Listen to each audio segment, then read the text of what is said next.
It rarely begins with a dramatic moment. Most of the time, it unfolds quietly. A child stands in a room and senses something is wrong long before they understand what it is. A parent is overwhelmed, unstable, absent, or emotionally unreachable. The atmosphere in the home feels fragile, unpredictable. And in that moment, without anyone explaining it, the child's mind makes a silent calculation. If I don't keep things together, everything might fall apart. From the outside, nothing unusual appears to happen. The child still goes to school. They still smile when people speak to them. But internally, something fundamental shifts.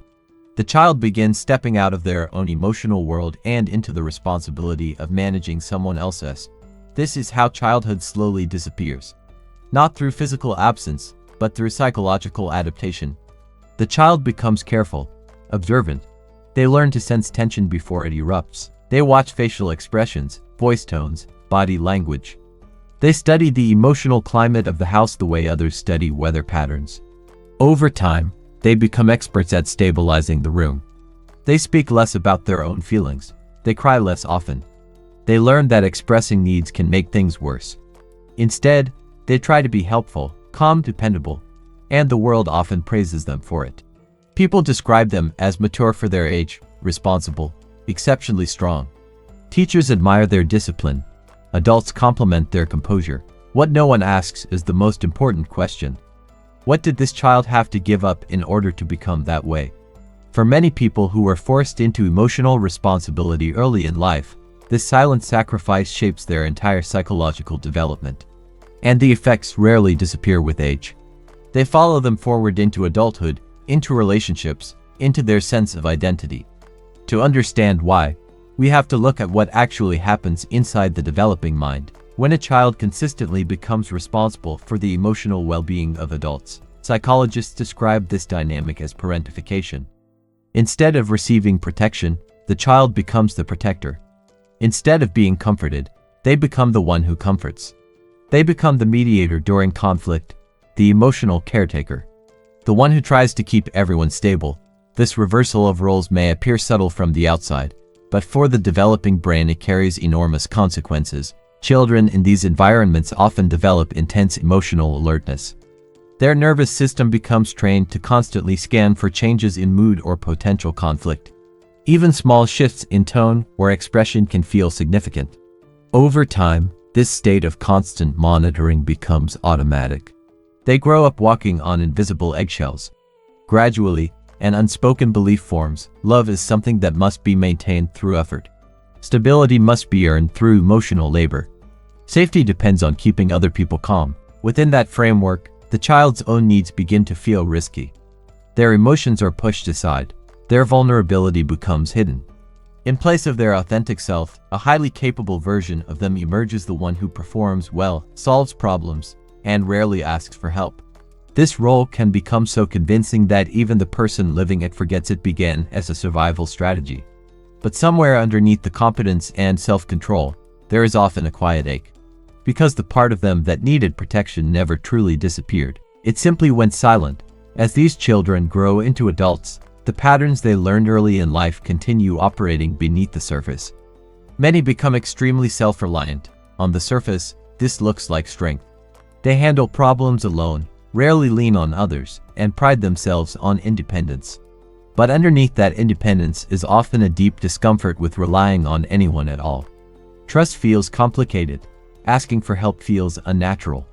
Even in close relationships, they may struggle to fully relax into vulnerability. For others, emotional numbness becomes a familiar experience. Joy can feel strangely distant. Moments that should feel peaceful may instead trigger unease. When the nervous system has been conditioned around instability, calm can feel unfamiliar. Predictability can feel suspicious. The body may remain prepared for tension even when none exists. Productivity often becomes another refuge. Many adults who grew up too fast feel an ongoing pressure to stay useful. Being productive becomes a way to justify their place in the world. Rest, on the other hand, can produce guilt. Value becomes tied to contribution. And because chaos was normalized early, they may not even realize they are still operating in survival mode. For a child, assuming these responsibilities was never a conscious choice. It was an instinctive response driven by the need for attachment. Children depend entirely on connection with caregivers. If stability is threatened, they will adapt in whatever way preserves that bond. Sometimes that adaptation requires abandoning parts of themselves. It is not weakness, it is an intelligent survival response. But the strategies that protect a child can quietly restrict the adult they become. Many people move through life carrying these patterns without understanding their origin. They overextend themselves for others. They silence their own needs to maintain harmony. They take responsibility for emotions that were never theirs to manage. And often, beneath all of that competence is a simple longing. A quiet wish that someone might notice how much effort it takes to appear strong. The first step toward healing rarely involves fixing anything. It begins with recognition. For many people, acknowledging the reality of their childhood can be surprisingly difficult. They minimize what happened. They compare their experiences to others and conclude it wasn't that bad. But the nervous system does not measure pain through comparison. It remembers what it had to endure. When the truth of those experiences is finally allowed into awareness, something important begins to shift. Instead of dismissing the younger self who carried those responsibilities, the adult self begins to witness them. And that witnessing matters, because the child who adapted so quickly never received the understanding they needed. Healing often begins when someone turns toward that younger version of themselves with a new perspective. Not with criticism for how they coped, but with compassion for what they survived. Questions start to emerge. What did I need back then that I never received? Sometimes the answers are simple: safety, comfort, someone asking how they were feeling, space to play, rest, and be imperfect. These needs may have gone unmet at the time, but recognizing them allows something new to begin. Gradually, people start learning how to meet those needs in the present. They begin practicing boundaries where silence once existed. They allow themselves to receive care instead of constantly providing it. They question the belief that their worth depends entirely on usefulness. The process is not quick. It often involves grief for the childhood that unfolded under pressure, and for the innocence that disappeared too early. But grief can also be a sign that something long suppressed is finally moving again. One influential depth psychologist once observed that confronting the hidden parts of ourselves is rarely comfortable. Most people instinctively avoid it, yet self-awareness requires turning toward what has been ignored. The neglected emotions, the fear, the anger, the vulnerability that once had nowhere to go. Healing is not about constructing a new personality.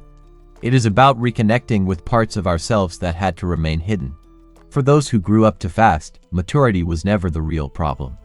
The problem was that it arrived before there was any choice. Adulthood, however, offers something that childhood could not: choice. The choice to slow down. The choice to soften. The choice to stop carrying emotional burdens that never belonged to you.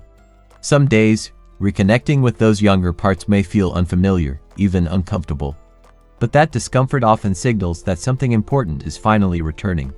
The child who learned to disappear does not have to remain invisible forever.